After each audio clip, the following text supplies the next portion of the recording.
All right. Good morning, everyone. Thank you so much for joining. Today is Saturday, February 25th, 2023. And this meeting is pretty important because we want to go through our listing presentation, right? So we want to be able to know how we talk to the sellers, right? And actually get the listing so we can list it on MLS and be on the listing side and not just the buyer side, right? When we're starting out, buyer side is great. We want to get those leads and get the process. But once you have closed few deals, the process. You want to start getting comfortable. If you're a brand new agent, never sold the property, it might be hard for you to buy or list the property because the seller probably want to know if you know what you're doing and everything like that. So always, if you're starting out as a renter, you're going to go from renting to buying, from buying to being a listing agent, and that's the key, and that's where the success is for real estate. So this presentation is pretty important, and if you guys have any questions along the way, just unmute yourself or put your question in the chat box, and I'll definitely try to answer it right away. And we briefly, only a few moments, just to go over the interest rates, affordability, and we'll go with the listing presentation. Okay. So for our mortgage rates, we saw Wednesday down similar to 6.8, and they went up another 8 basis points. So it's 6.88 for a 30-year fix for conventional, and this is according to Mortgage News Daily. And for FHA, you're looking at 6.35, right? And it hasn't changed since Wednesday. They are still on the high end. Hopefully, they start coming down, but we will keep tracking it every Wednesday and Saturdays, see how they go from here. Okay. For affordability, this is one of the examples that one of the our agents asked, so I want to use that. Their client was making $125,000 in annual income. They were getting quoted for 6.75 interest rate. This is going to be a 30-year mortgage, and they have savings, or they want to use their down payment of for $75,000 for their property. And because they were already prepared, all the minimum payments that they had on their credit cards, they already paid it. No payment due. There's no monthly payment they're doing on monthly obligations. So they are on good track. So they had no debt.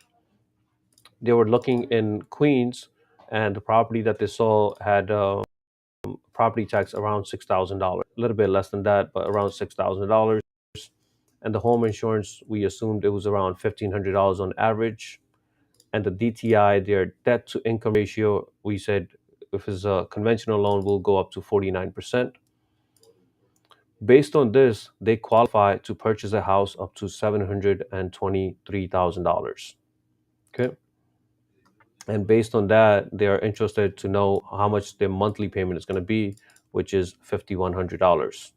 Okay. If their property taxes increase, this number will increase. If the home insurance increases, their total payment will increase, but the principal and the interest will not. Okay. So this is an example. Like I said, it was a that we used yesterday. Up to $125,000, $75,000 down payment, $6,000 in taxes, and that's what you're looking at. Obviously, if they have more obligations, if these numbers change, this number change as well. Okay. Yeah, Mohammed, you had a question? Sure.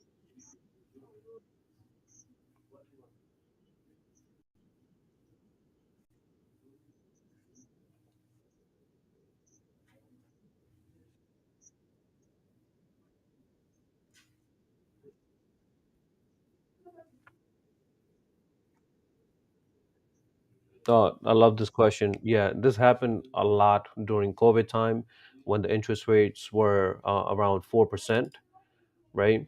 So to answer your question is that when they're about to go under contract, that's the reason we call the loan officer and we tell them, or we ask them, hey, we have a pre-approval to purchase a property, for this client for $723,000, but now the interest rates are much higher or lower, whatever the case is. What do they qualify for now? That's the reason we check it. That's another reason that we say the pre-approval. If the pre-approval letter is older than 6 months, we usually want to get a new pre-approval letter. There's some listing agents that want to see it, the pre-approval letter, within last 30 days, 60 days, 90 days. That is just because of this, what you're asking. The interest rates change. If the interest rates goes higher, they will qualify for less.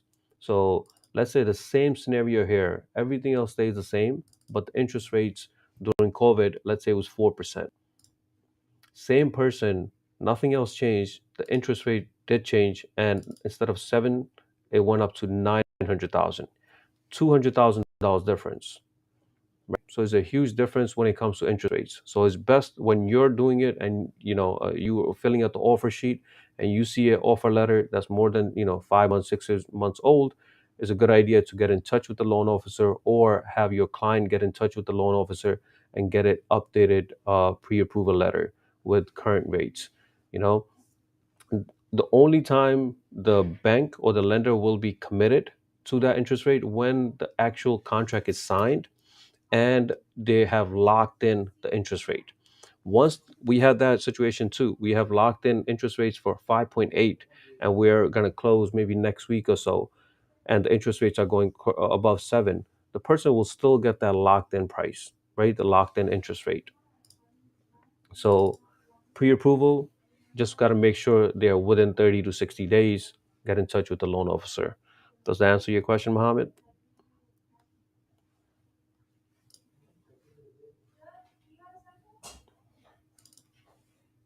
Mohammed?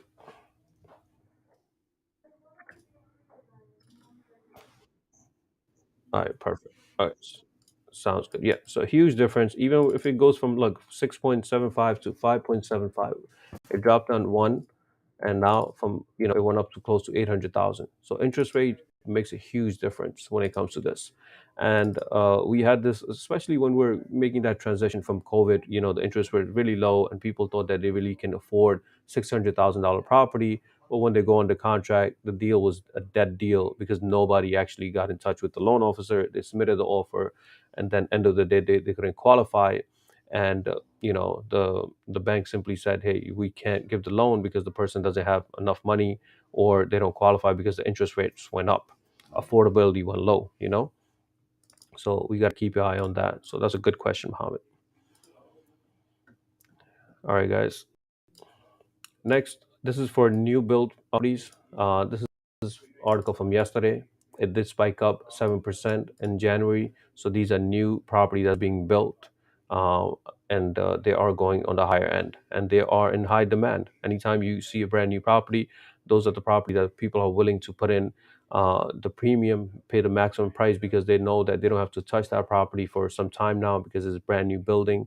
So those properties have their own clientele and they are selling pretty fast. Okay. Next we have is a lot of clients ask for foreclosure sir upper. This is a brand new property that just came on, I believe last 24 hours. It's in Lebanon. It's a single family, has 4 bedrooms, 2 bathrooms, very large lot size. So if you have your investors, you want to send them this property, and see if they show any interest to it, right? Anytime you see anything like this close to $400,000 looking for single family, there's a good chance that the investor can flip it and make at least $50 to $80,000, depending on the condition and their renovations and everything like that.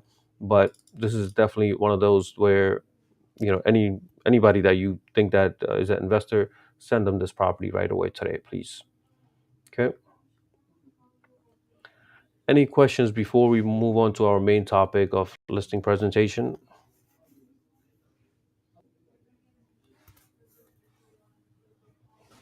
Tracy, can you hear me?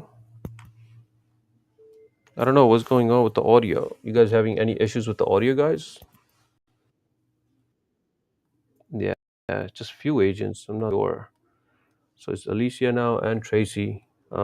Sorry guys, I'm not too sure how to resolve it, but if nobody can hear me, then it got to be issue from my end. But if few of you guys can hear me, I'm not too sure if it's your settings or.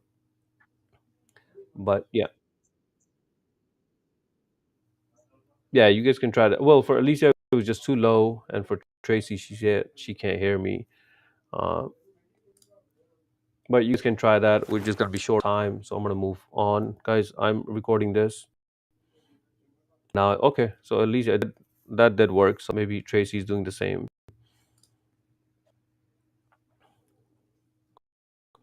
Yeah, thanks, Julian. You gotta click on the speaker. All right, all right.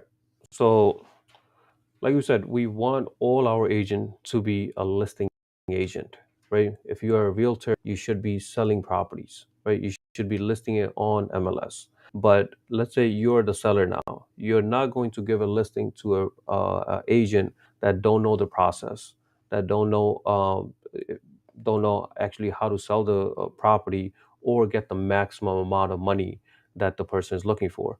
The seller will first ask, certain different questions, right? But we want to give them this presentation, and end of that, see if they have any questions. Okay. So the listing agents is the key to success in real estate. Simple as that. Because when you're a listing agent, you're in full control, right? Meaning you're basically listing on MLS. They're just like how you are doing it. The property goes on Zillow, and then a buyer's agent comes in. They're showing them negotiating. Obviously, you're negotiating, but you're in control because you're the one who's connected with the seller, and you guys are picking the best offer for them, right? And all the way until the end, you're representing the seller, right? Even when you go on as a dual agency, your first priority is your seller, right? Because you signed the contract with the seller from day one. So let's say you have a seller now and there's a property that they give you an address for, and you want to schedule a meeting with them. And how are we going to prepare for that meeting, right? So if they give you address 123 Main Street, you want to do your research about that property. You want to know about the details for the property without even going inside, right? You can Google Maps it, see the condition from outside. You can do the neighborhood search, and see what's going on, how the neighborhood is actually, right? So that's number one, doing the research. And we're going to go in details how we do the research. Second is that you want to dress up and you want to arrive about 15 minutes earlier for your appointment. Let's say you scheduled it for 12, get there at 11:45, be in your car, be prepared, be mentally prepared, and then you want to go knock on the door, and have your conversation. Another thing you want to take is your LJ Realty team folders. These folders that we have has LJ Realty team on it, LJ Mortgage. It has the steps for the buyer side, but you want to take those with you, right? You want to take your business cards with you, take a notebook and a pen so you can take down notes when you're actually talking to them. It's very unprofessional when you're talking to them and they're giving you all this. There's no way you're going to store all that information in your head. It's just not possible. There's going to be some things that you're going to miss out. And he's going to say, hey, or she's going to tell you, I already told you this. So you don't even want that, right? So you want to have your notebook and a pen handy, right? That is preparing for the meeting. Guys, if you have any questions, this is important. You can stop me anytime. So this is at the meeting. You scheduled it for 12. You're gonna go knock on the door. You're gonna greet the seller and thank them for allowing you to come in. And give your business card, right? Once you're in there, take off your shoes. That's number one. You should take off your shoes to respect the property. If they tell you, hey, it's perfectly fine, you don't have to take it off, then fine. But first, initial option should be, hey, let me take off my shoes. That's how I would do in my house. Let me do it in his house as well, right? Then you're gonna view the property just like how you're doing the showings, right? So this is the first time you're going to his or her property. So you want to view everything just like room by room. You want to start off, when they open the door, just start paying attention from top to bottom, right to left, right? See what's going on in that particular room. And then move on to the next one, move on to the kitchen, move into the dining room, the living room. And then, if it's two floors, go to the second floor, obviously the basement, you want to go to the basement. So you want to, while you're going there, you're taking down notes. Hey, this needs a little fixing. Let me jot that. You don't have to start telling them, hey, you need this to be fixed right away. No, just take down, hey, in this bedroom number two, there's a leakage. In the kitchen, I saw there's something, there's some stains on the on one of the walls, right? Small things, just writing down small notes for yourself, right? But instead of the negatives, when you're doing the first initial walkthrough, just point out the good features. Hey, this looks good. Hey, this looks good. This looks good. Hey, this looks in great condition. Point out the good things. Ask them which things they want to include and not include, and they'll start pointing out, hey, if you give me a good deal, or a good price, I will include these appliances, or I will not include these appliances. Hey, this chandelier that I have for 5-10 years, I want to take it with me to the new place. So whatever they're telling you, take down the notes, right? Once you have done that, you want to sit down on the kitchen table or the dining table, right?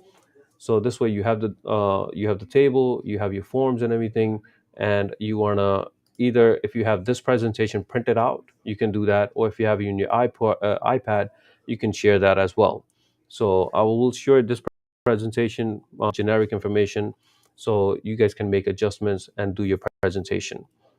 So this is when you're meeting the owner, right? So before you even start with your presentation, how they're going to benefit from you, you're going to ask them their story. Hey, Mr. Seller, why are you selling the property? Are you looking to move for family reasons, for work related? Are you trying to upsize, downsize? Do you have any hardship? So this way you're actually getting to know them. These are important questions. So this way you know exactly why they're selling, right? Also ask them how long have they been living there. So that's a good icebreaker as well. When you say, hey, I've been living there, 20 some years, and right away should be like, hey, you had a lot of memories in this property. So be on their side. Yeah, it's going to be hard for you to move, but we're going to try to get you the maximum price so you can move on with your life, right? So in this, you're trying to get to know the seller. Any questions so far, guys?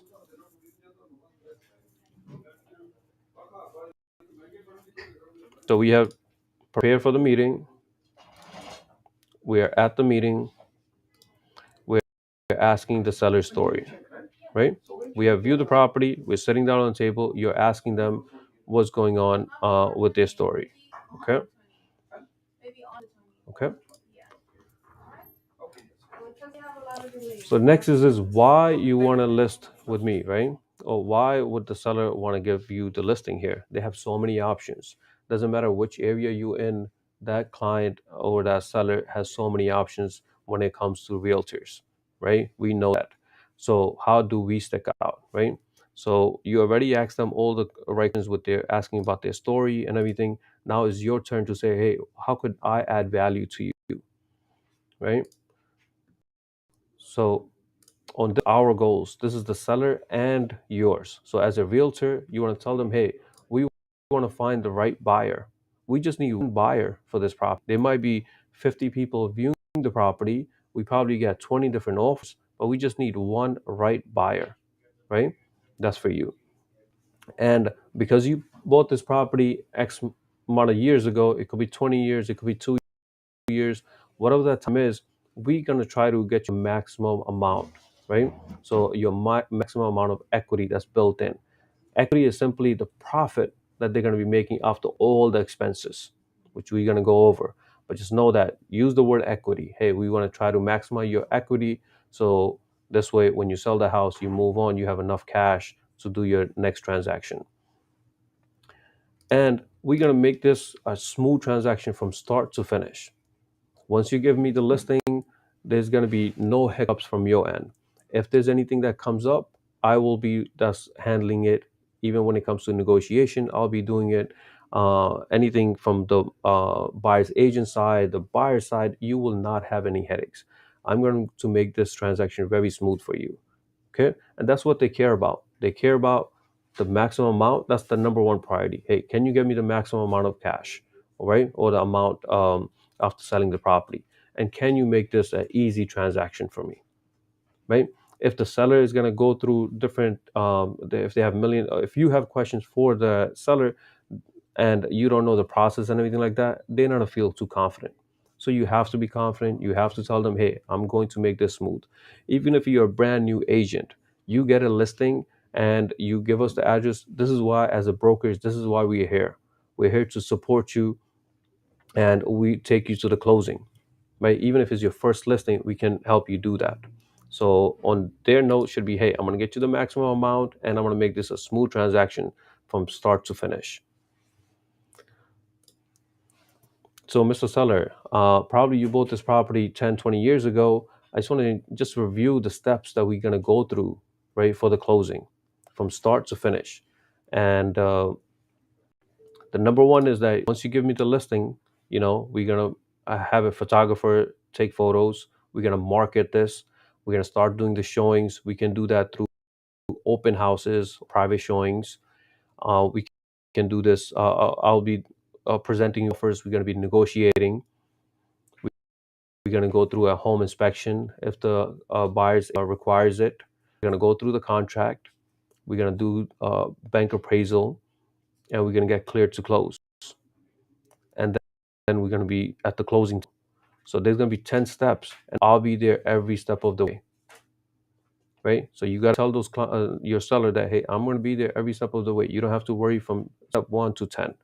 All you got to do is just show up at the closing table. Okay? So when it comes to professional photography, right?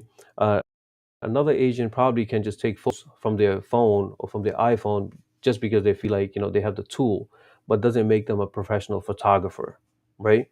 So we will hire a photographer. We have few in-house that we can hire, and we will take clean, sharp photos for the property, right? So this way, they're high pixel photos. They stick out when they at the property. They're at good angles, and it will help us sell the property faster. Okay, and we pay that from our pocket. Oh, you're gonna, because you're the realtor, you're gonna be saying, hey, I'll pay that from my pocket, right? About this, it might cost me $100, $150, but I will be doing that. Okay, so once we have that professional photographer come in, take a look at the property, take photos, usually they will have the photos ready within 24 hours. Once we have the photos, we will list your property on all the major platforms. We will list it on Zillow, we'll list it on Trulia, on Redfin, Realtor.com, and all over MLS. The reason being is that we want your property to be seen by a lot of people. Again, we just need one buyer, but we need more eyeballs, right? Back in the days, you do want to mention this. Back in the days, there were a lot of agents just doing pocket listings, meaning you give me the listing, I will only share it with my office and try to get you a buyer. But that pool is very small. So, Mr. Seller, I'm going to put this on the market so everybody can see it. I'm representing you. I don't care if I get a direct buyer or not. This is for your benefit. More people that view the property, there's a good chance that we'll get more offers, and then you pick which offer that you want to go with. Okay, so it will be listed everywhere. Any questions so far, guys? All right. And we know that these days everybody's on social media, right? And we will promote your property until under contract on social media. It will be on Google, it will be on Facebook, it will be on Instagram. And I will be spending hundreds of dollars on my own pocket, from my own pocket, to promote your listing. This is what we call boost your listing. So I will put it a regular generic photos, right, for the property with your information and everything like that. But I will actually spend some money on it, right? So I'm financially invested in this property too. Even if we don't sell, I'm still spending on the photography and social media so we can get more eyeballs for your property. Okay.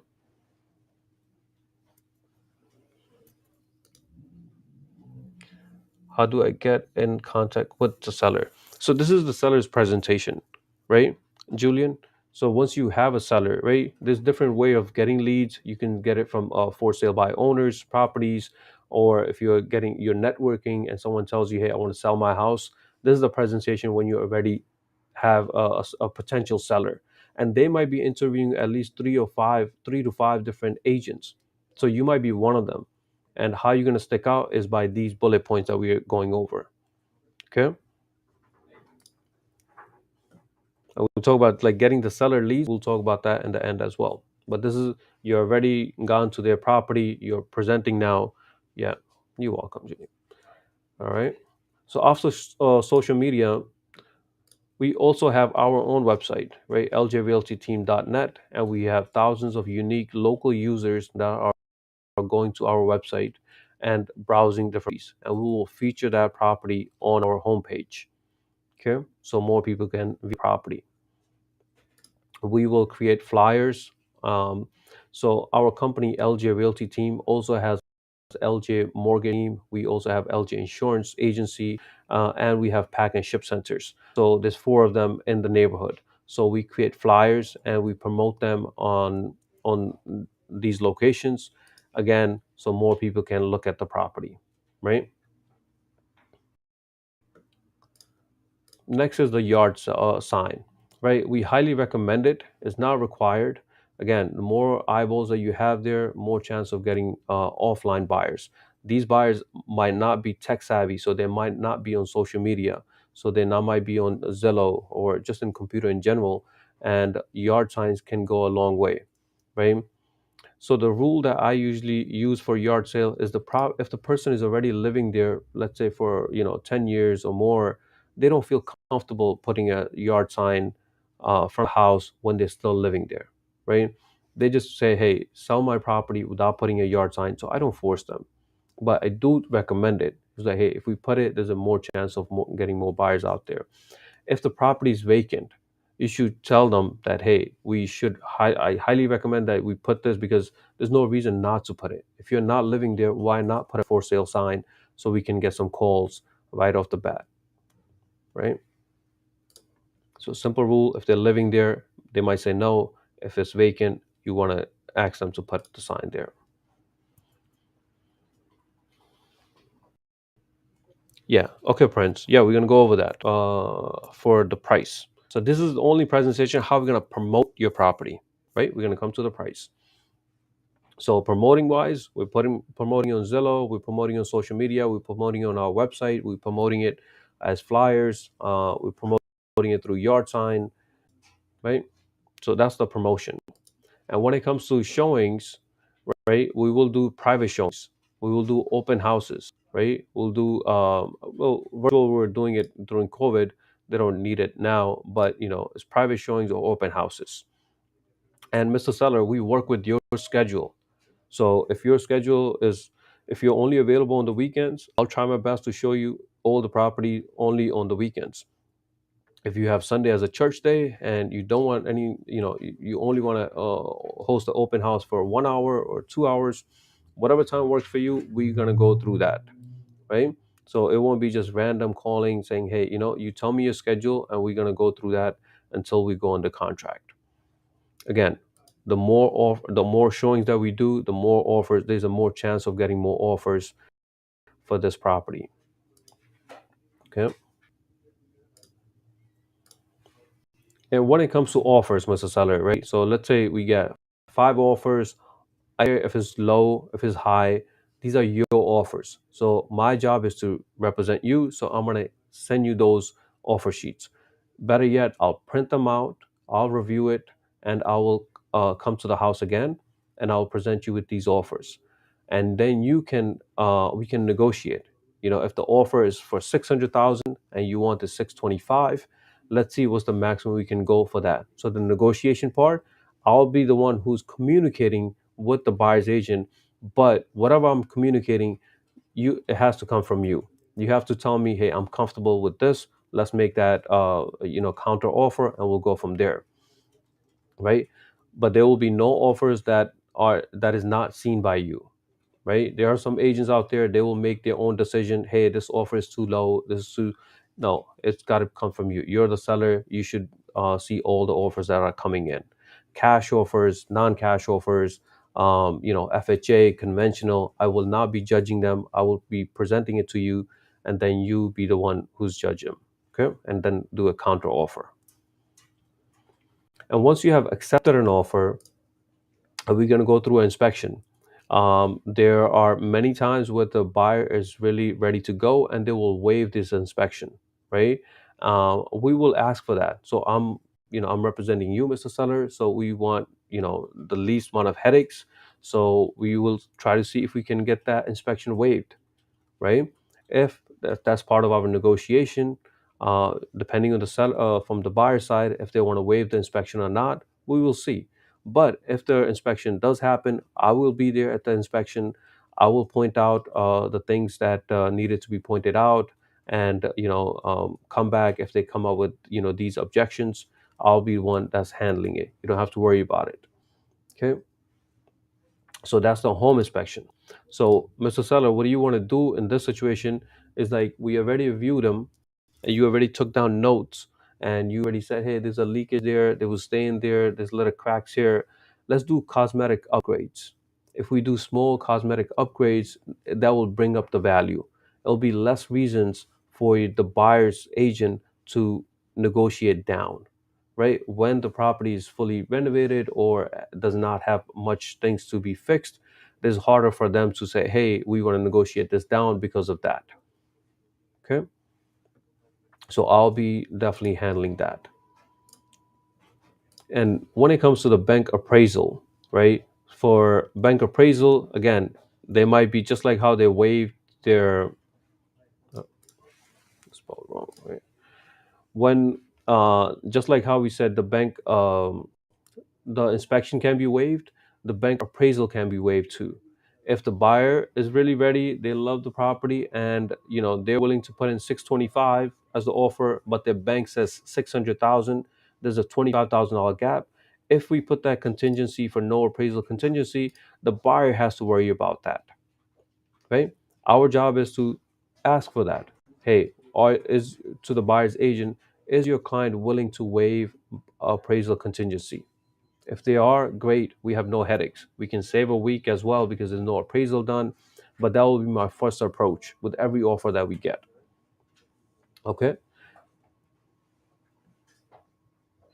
And once that is done, the buyer and the buyer's agent and the buyer's loan officer, they'll be working together to give us clear to close.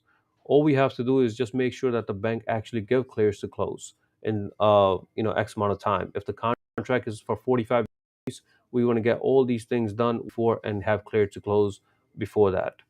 I will be giving you weekly update, Mr. Seller, what's going on with the contract. Once we end the contract, I will keep you updated until we close. And once we do have clear to close, we're going to do a final walkthrough.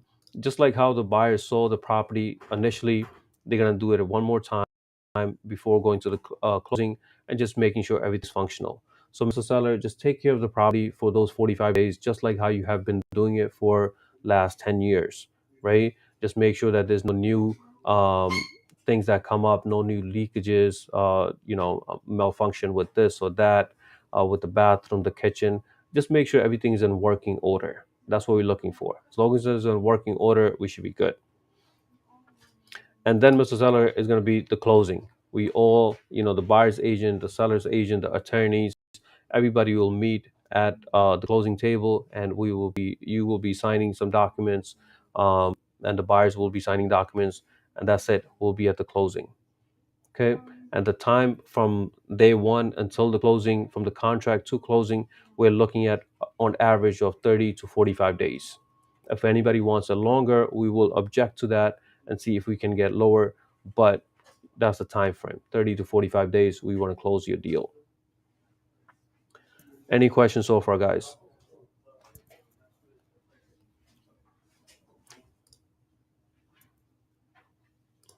All right, guys. So, Mr. Seller, that's what I will be doing to promote your property. This is the steps for the property, right? To sell the property. Maybe you're already aware of it, but those are the steps that we'll be doing.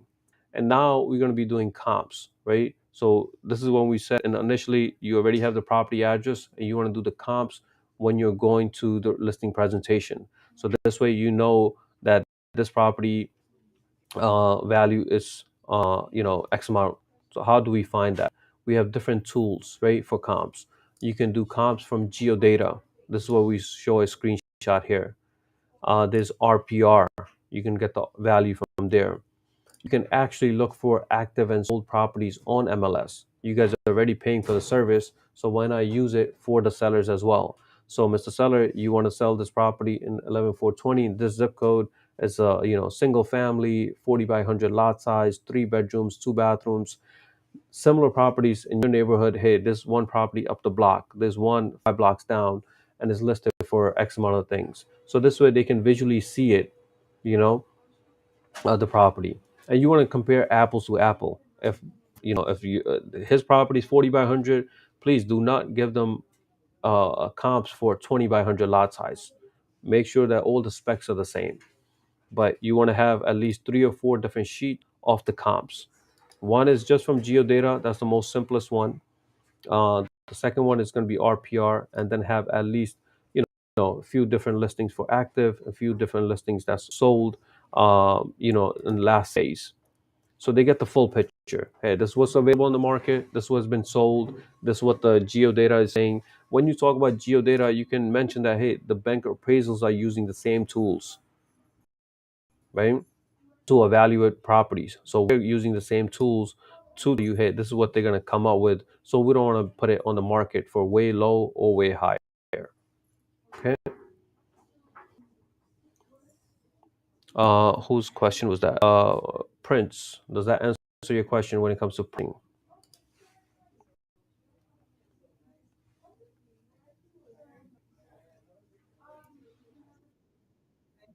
Yeah. Okay. So once you have that, and you're making, and you're gonna point that out, you like, hey, Mr. Seller, the listing price has two different strategies. Put it on the lower end, and you will have more people coming in and viewing the property, and we can act. It will be a bidding war. It will keep going up 5,000, 10,000, 20,000. This is when you put it on the lower end intentionally. You know the property is valued at 700,000, but you're putting it for 680, or 670. So that's one strategy. Or Mr. Seller, we can for 750, much higher, but now less people will be viewing it, and when they're comparing this property, but there's a lot of negotiation room. I know you want to sell it for around 7, we're listing for 750. Probably we want to we'll get a offer around 700,000 because you're already putting it over. Both of the strategies work. Initially, the seller want to go with the higher one. Hey, put it on the highest value first. You're going to tell them the benefit of putting it on the lower end. Tell them the listing price that we're putting in is just a starting point. It does not mean that that's what we're going to sell it for. Based on this, we'll get more people coming in. You get offers. We'll go back and forth, we negotiate, and get you the maximum price. Okay, both of the strategies work well, but these days, for past since about 4 or 5 years, we're seeing a lot more trend on the lower end, just instead of the high end, just because they want more people coming into their open houses, and more eyeballs for the property.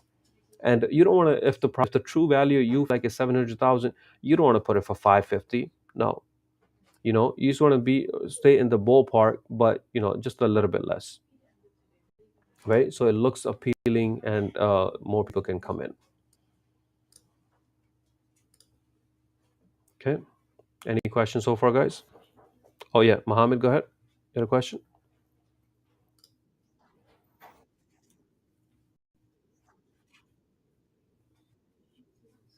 I'm sorry.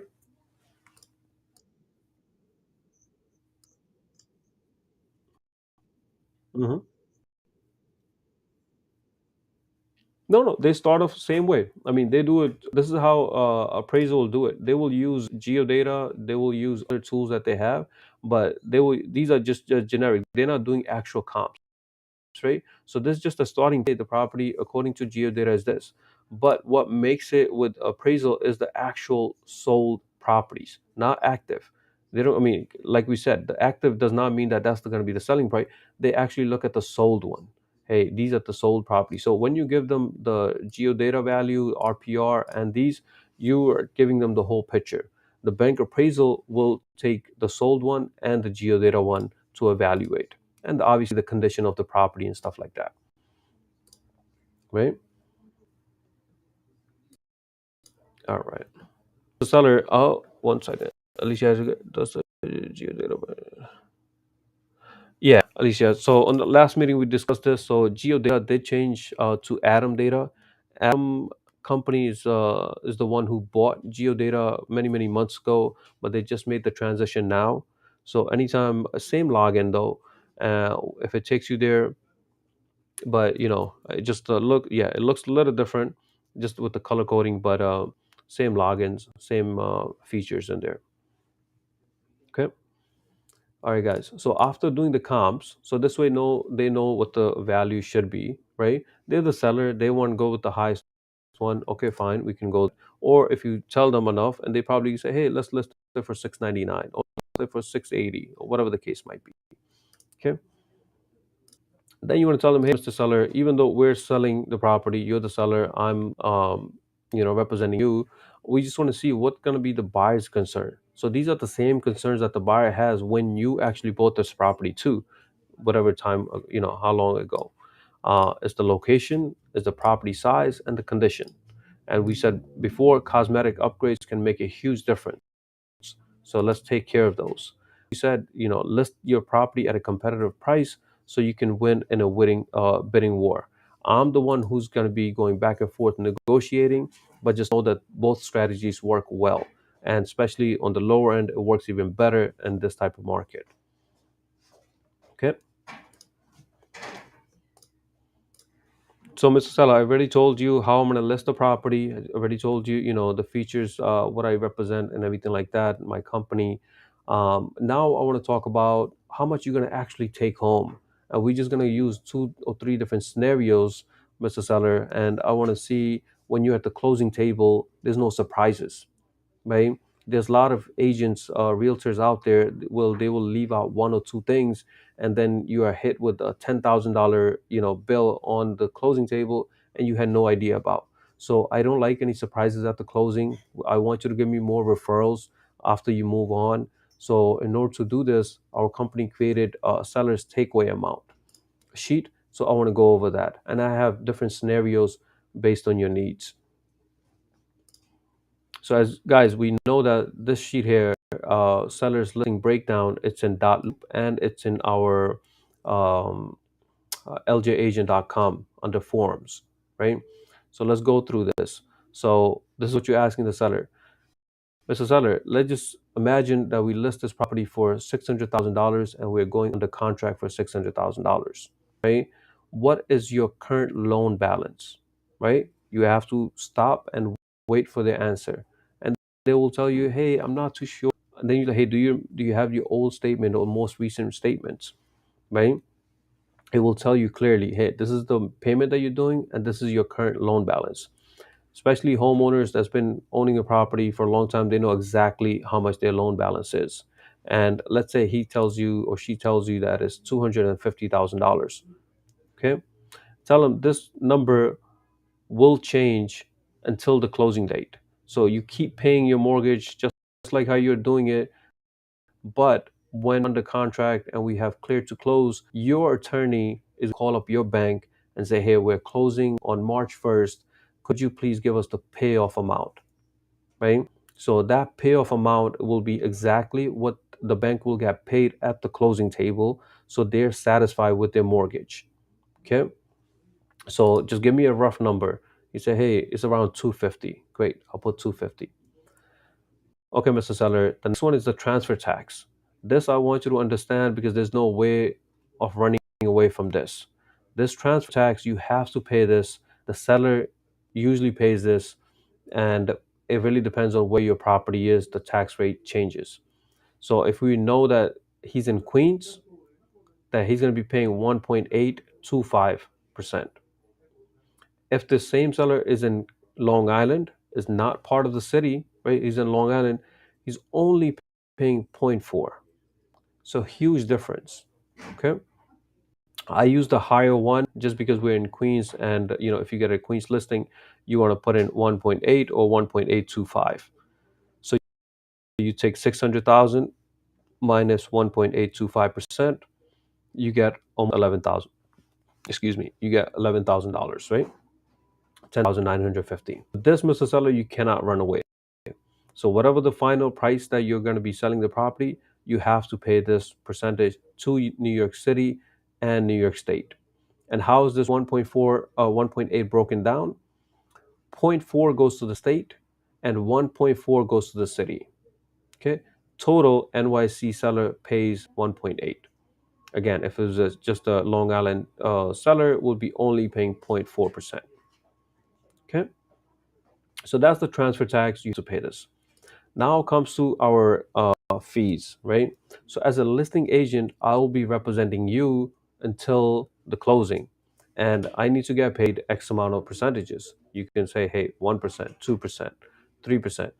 Just know that you're competing with other realtors. So if you tell them, hey, I want to charge you 6%, and they interviewed three other agents, and all the other agents says I'll charge you 4%, and you're asking for six, all this thing that you have done all goes in trash. They're like, no, he's too greedy or she's too greedy, and they're asking for way too much, whereas other three or four realtors asking for only 4%. So different scenarios, just be reasonable. You don't want to be way on the lower end either. You don't want to say, hey, I'll just charge you 2%, I'll take one and I'll give one to the listing agent or to the buyer's agent. You don't want that either. Stay in the middle, right? Start off at around 4%, and 2% goes to you. This is the conversation with the seller. So, hey, Mr. Seller, so 2% will go to me. That's for representing you. And we will be giving 2% to the buyer's agent. Okay. And the buyer's agent will get paid 2% as well. And that'll be $12,000 each. Okay. Okay. What about, okay. Who's that for the core brokerage? Carl's?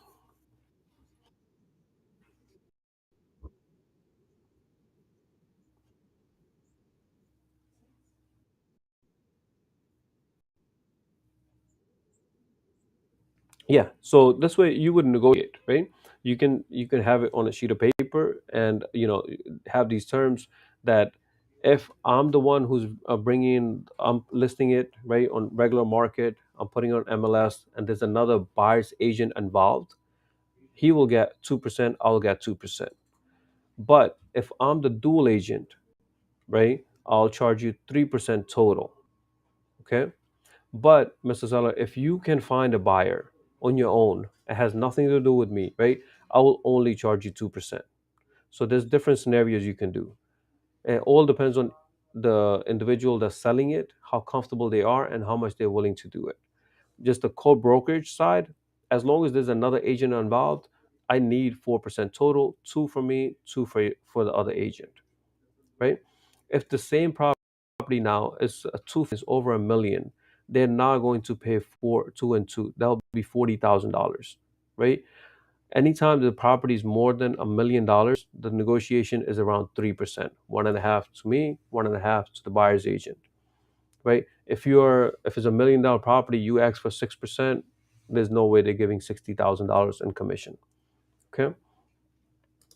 And what was that? Based on your experience, what's the standard market right now? Just like I said, if it's a single family, around 600,000, I would go with about 4% total, two to me, two to the buyer's agent, right? And we had this deal done. I think Hassan did it recently, where they put in like three or four different scenarios. Hey, if I find the buyer, this happens. If you find the buyer, this happens. You, as a listing agent, will get paid at least 2%. On top of that, whatever you guys negotiate, right? Yeah, Julian, if you said 3% to this, again, it's fine, but if it's, again, the rule should be if the property is between 500 and $600,000, single family, start off at 4%, two to me, two to them. If the property is a two family and you're looking at close to $1 million or more, go around 3%, right? Some of the sellers out there, they will say, hey, I had another agent from this brokerage XYZ, and they're asking for only 2%. you know Again, they could be bluffing. It really depends on your negotiation. Anytime you're in that scenario and you're about to go to a listing presentation, contact me. Hey, we have this property, how should I structure this commission? And then we can work that out together. But the standard should be for single family, start off at 4%. Okay. Any questions, guys? Julian?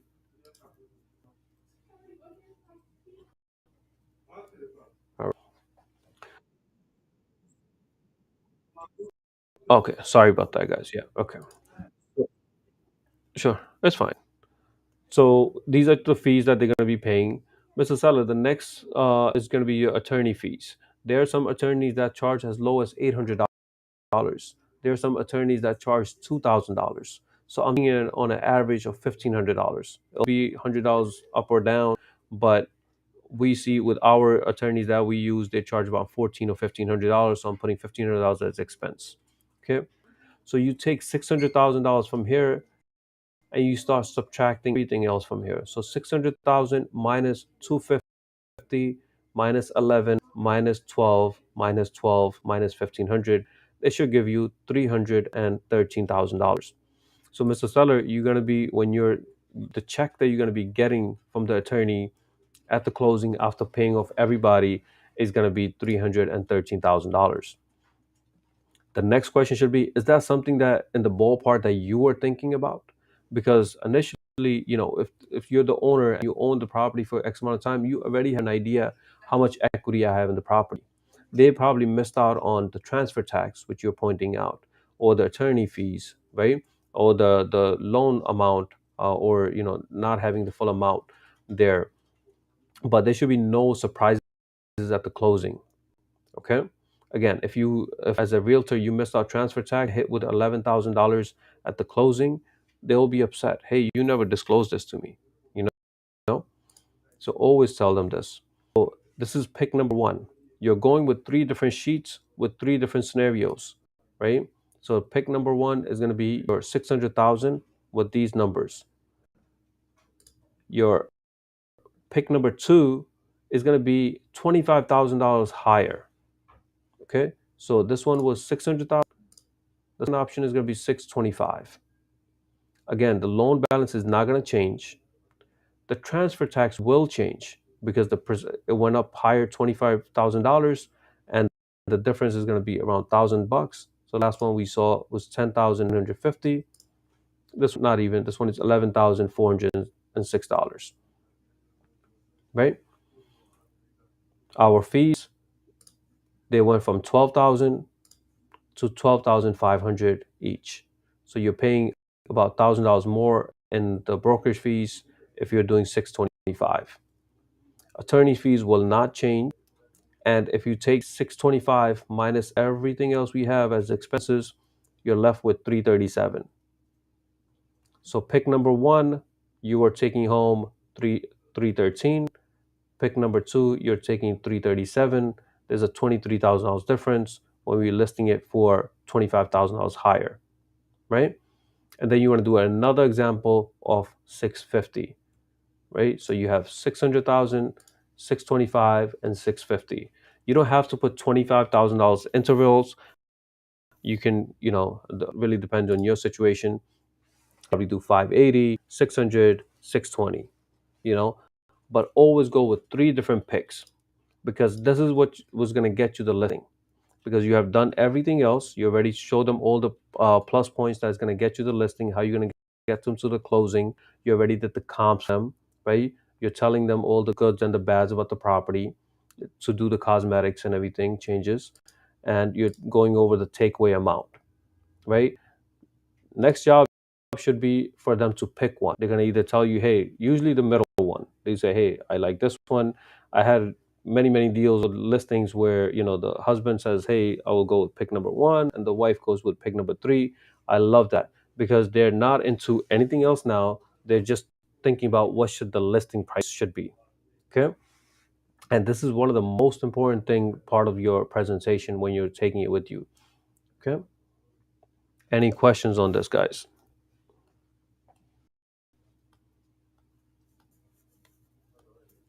Yeah, Prince.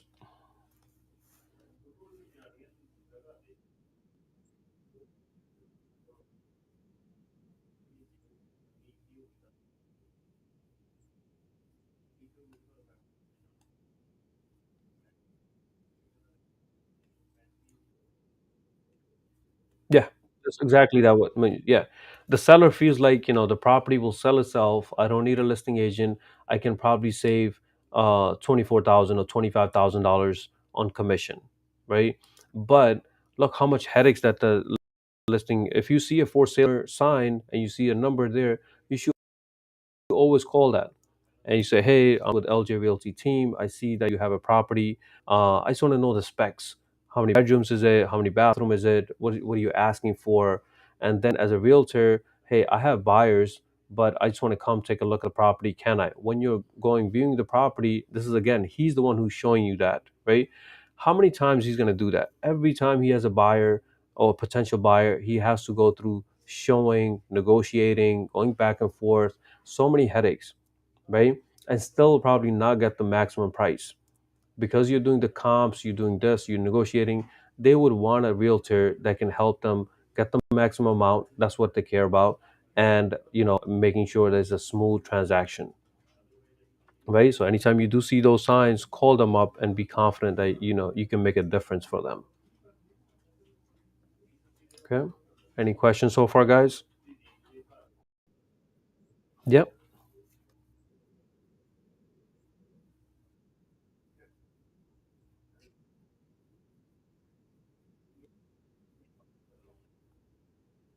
I would do it beforehand because you just don't know the loan amount, right? So, yeah, usually, I mean, you can put the scenarios where you put the loan amount. I mean, if you have no idea, I'll just do half. So let's just say you're listing it for, or you see the comps is for 600,000. Put the loan amount 300,000 just for the sake of putting it there. And when you're talking to them, you probably might be in the ballpark, or they will tell you, "Hey, no, it's not 300,000, it's 450." Then you put 450 there. But having this pre-filled does, so you don't want to do three different sheets there. No, just do those beforehand. Yeah. You, okay. So after that, guys, once they say, "Hey, I love pick number two," 625 is it. The husband and wife, both of them agree, "Hey, 625, that's what we're gonna list it for," right? It's not we going under contract for this. We have the price to list it at now. So how do we get the listing? Right? So under forms here, even on your dot loop, all we need is these two forms. The third one, you already did three scenarios of seller's takeaway breakdown. We need exclusive right to sell, and we need agency disclosure. As long as these two are signed by both husband and wife, or if it's just a seller, one seller, you have the exclusive right to sell. And in that exclusive right, which we already went over, has the date when it's going to expire. That's the most important date. How long do you have to, as an exclusive right to sell for that property, right? You can't be forever. They probably tell you these days, aggressive sellers will say, "Hey, I'll give you 3 months listing." You know, 3 months is too short.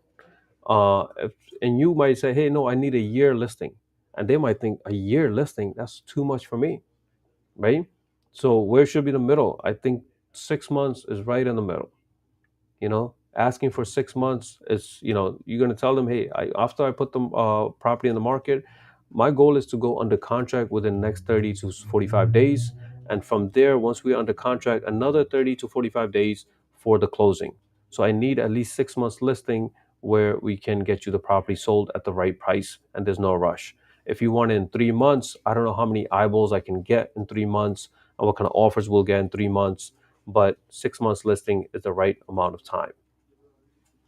So you're going to print these out. When you're printing them out, you want to print out two copies, right? Because when they're signing it, you're not going to, um, photocopies of those there, right? So you or take photos of it. Just take two copies, print it out. So this way they sign both of them. One of them they'll keep. One of them you will keep. Right? Taking two folders. The reason we said you were taking two folders. One is for yourself and one is for them to keep. Okay. Once they have, you can put it on the listing. If it's your first listing that you're doing, you can always contact me, have a schedule a meeting with me here, so we can put the first listing online together, and moving on, you can do it by yourself, right? So you tell them, "Hey, let's get property sold fast. You tell me if you have any questions, concerns, and I want to thank you for your time." These couple of things, but you put it in your own Notion. And this is it, guys. And this should take about 30 to 45 minutes max when you're from, knocking on the door until you're leaving from there, about 30 to 45 minutes. You don't want to stay there all day, have lunch with them or anything. You just want to get out in 30 to 45 minutes. Questions, concerns, guys. This is super important. Please ask your questions.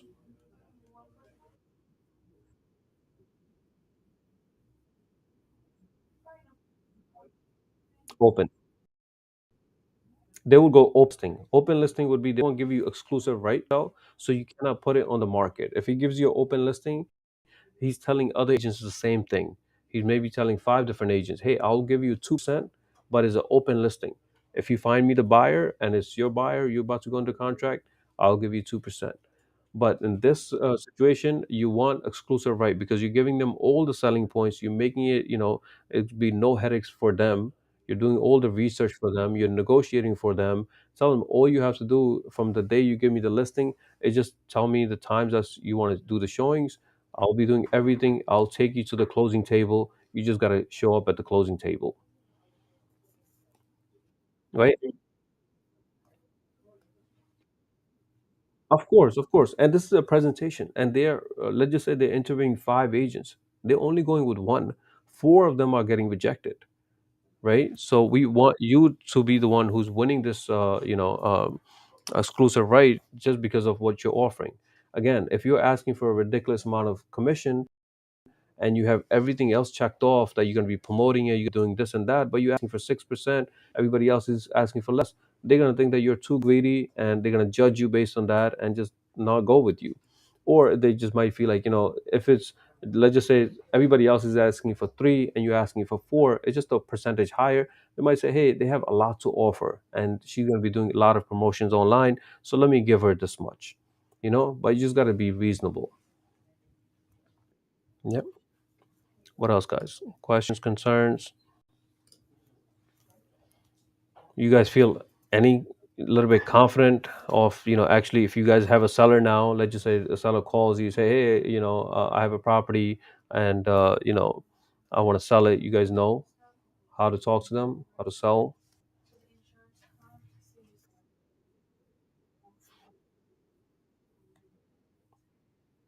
Perfect, perfect. Well, this is how you get the listing, but how do you actually get how you find the sellers out there, right? That is one of the toughest thing. Just like how we have, how we get Zillow leads, we get like 10 leads, only one of them are good. Same thing for the sellers. Sellers are just like how we have the inventory is so limited, right? Same thing. The sellers are so limited, and when they want to work with someone, they want to work with someone that knows what they're doing.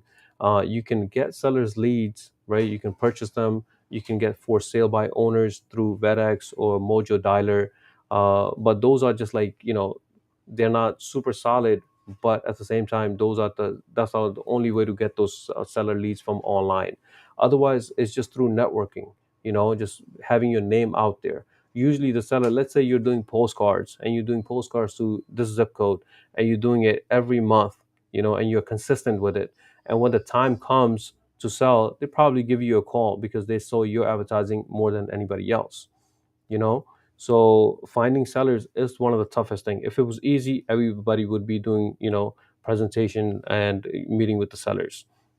But through networking, through advertisement, getting your name out there is the only way to get those sellers, right?